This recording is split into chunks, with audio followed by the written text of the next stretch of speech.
So it's NFL draft time, and some crazy things sometimes happens during the draft. I remember back in 2016, Laramey Tunsil, great offensive lineman, was supposed to go number one in the draft.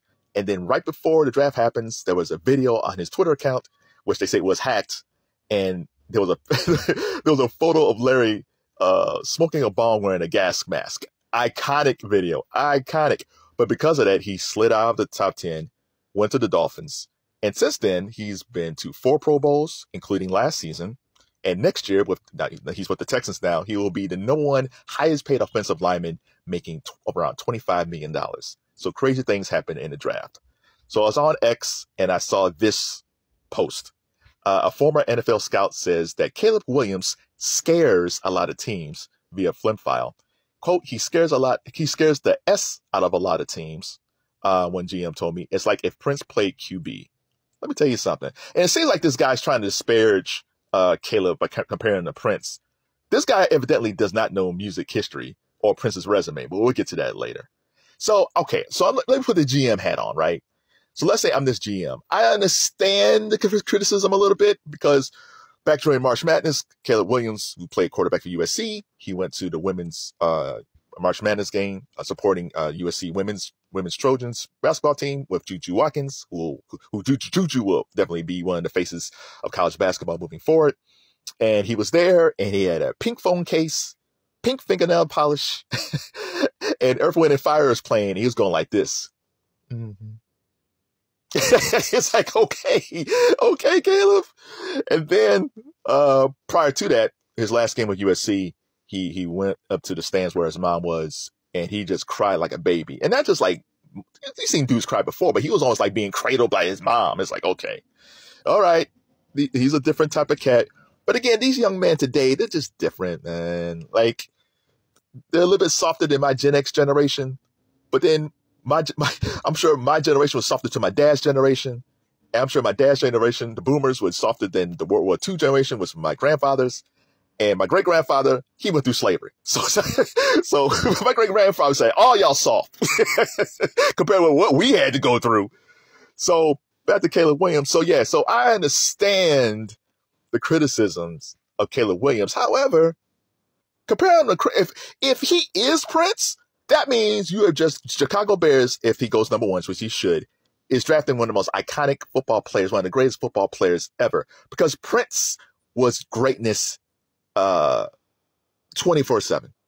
Prince, there's 2 things that made Prince a success. One, he wanted to be great. He wanted to be one of the greatest artists ever. And the fact that he never won Album of the Year is astounding to me. It's astounding to me that Taylor Swift has 5 albums of the year, and Prince never won for 1999, Purple Rain, Around the World in a Day, Parade, Sign of the Times, Diamonds and Pearls, the Batman soundtrack, no albums of the year. Closest, Purple Rain, but he lost to Lionel Richie's Can't Slow Down. And I love Lionel Richie. There will be no Lionel Richie slander. But that year, it was clearly Purple Rain. So if you're saying that he is like Prince, that means Caleb Williams wanted to be the greatest quarterbacks ever. And another thing about Prince, and he was tough. He was tough on his band, just like James Brown was tough on his band, but Prince was the same way. He was hard on the revolution. It's hard on the new power generation. Because he feels like if I'm going to be great, you guys are going to be great. And he pushed them hard. But that's why they were so tight. So if that means also, if Caleb Williams is going to keep his teammates accountable, because if I need to work hard, y'all need to work hard. It's the same thing. People seem to forget about Tom Brady. Tom Brady was not the nicest guy. he rode his guys hard because if I'm training hard to be the best, you guys got to be just as good as me. So if the comparison with Prince is that Caleb Williams is going to be one of the greatest quarterbacks ever, sign me up. Do I think so? I don't know. Like, we have to see. Like, C.J. Stroud was the number 2 pick last year, and he outplayed Bryce Young completely. So we don't know what's going to happen to Caleb. And plus with Caleb also, they traded, what's his name? Justin Fields. You know, Justin Fields wanted to stay in Chicago. He was actually getting better in Chicago last season, but they traded him because they had the number 1 pick. They got rid of Justin. Justin's with Pittsburgh. And if I'm a Bears fan, I'm watching Caleb, but I'm also kind of keeping an eye on Justin to see if Justin actually becomes even better with the Steelers. So we'll watch that. And another thing, okay, fine. I told you the whole story about the pink fingernail polish with Caleb Williams. Okay. So I guess they're saying like, well, the guy who's saying like, well, he might be like Prince. Do you know how many women Prince had? His roster is impeccable. Let's start with Vanity. If Vanity from Vanity 6 was the only chick on his roster, he's a legend from that. He had Vanity.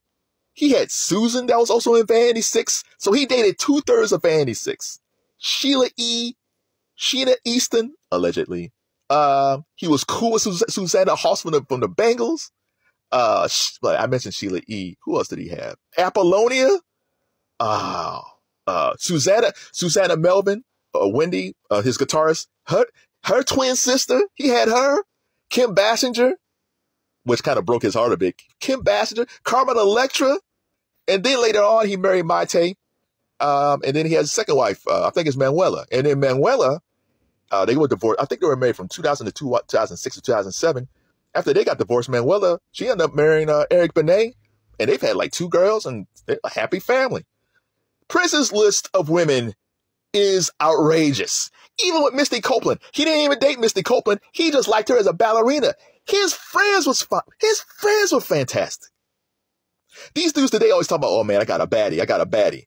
Most of them just got BBLs. Prince's roster, full of baddies.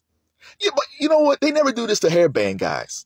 Hairband bands like Poison, Motley Crue, Warrant, Winger, early Bon Jovi, they never criticized those dudes. And those dudes back then were way more makeup than Prince. Yes. Prince did at one point during the Dirty Mind era was wearing a trench coat with thigh-high boots and a bikini. Bikini briefs. However, I told you what his roster was. But they never do that criticism to hairbands. They say, oh, man, hairbands are great. You know how much rouge those guys used to wear? Makeup? They never say this about Tommy Lee. If you go back to Tommy Lee and look at him, he had on makeup. But guess what? He married Heather Locklear, and then he divorced her, and then he got with Pamela Anderson Lee, and then later on, after he got with her, he actually dated. He was engaged to Prince's first wife, Maite. That's Tommy Lee. Do me a favor.